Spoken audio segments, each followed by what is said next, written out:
ఇక అమీర్పేటలోని పలు అక్రమ కట్టడాలను తొలగించేందుకు అధికారులు ప్రయత్నాలు చేయగా స్థానికులు అడ్డుకున్నారు.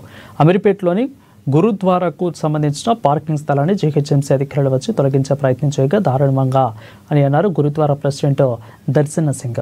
ఒక మతాన్ని కించపరచడమేనని వాపోయారు. గతంలో పార్కింగ్ లేని కారణంగా స్థానిక ఎమ్మెల్యే తలసాని శ్రీనివాస్ యాదవ్ చొరవ తీసుకుని స్థలాన్ని కేటాయించారని అన్నారు. ఇక్కడ కేవలం సిక్కు సోదరులు మాత్రమే కాదు, అన్ని మతాల వాళ్ళు ఇక్కడ తమ వాహనాలను పార్కింగ్ చేస్తారని తెలిపారు. ప్రభుత్వం కూల్చివేసే ప్రయత్నాలు మానుకోవాలని హెచ్చరించారు దర్శన్ సింగ్.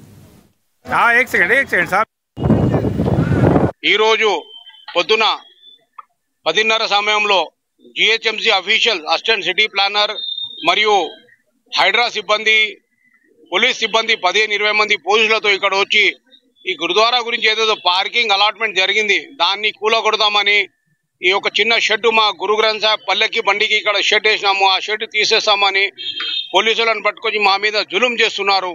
అయితే ఇంతకుముందు గత ప్రభుత్వంలో గురుద్వారా సాహెబ్ అమీర్పేట్కి పార్కింగ్ లేనందువలన తలసాని శ్రీనివాస్ యాదవ్ గారు చొరవ తీసుకొని గురుద్వారా సాహెబ్ పార్కింగ్కి ఈ ప్లేస్ అలాట్మెంట్ చేశారు. అయితే ఈరోజు ఈ పార్కింగ్ ఉండొద్దు అని జులుం చేస్తున్నారు, మా పైన జేసీబీ పెట్టి జులుం చేస్తున్నారు. కాంగ్రెస్ ప్రభుత్వంతో ఒకటే రిక్వెస్ట్ చేస్తున్నాం, ఇలాంటి జులుంలు మానేయండి.